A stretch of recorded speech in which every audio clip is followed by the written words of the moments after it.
میں خرچ نہ کرو گے کبھی نیکی حاصل نہ کر سکو گے، اور جو چیز تم خرچ کرو گے اللہ اس کو جانتا ہے۔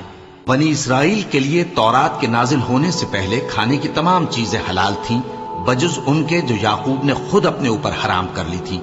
کہہ دو کہ اگر سچے ہو تو تورات لاؤ اور اسے پڑھو، یعنی دلیل پیش کرو۔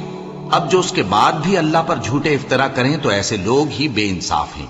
کہہ دو کہ اللہ نے سچ فرما دیا، پس دین ابراہیم کی پیروی کرو جو سب سے بے تعلق ہو کر ایک اللہ کے ہو رہے تھے اور مشرکوں میں سے نہ تھے۔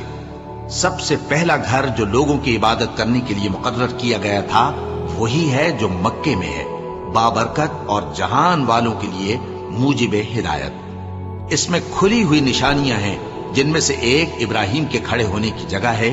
جو شخص اس مبارک گھر میں داخل ہوا اس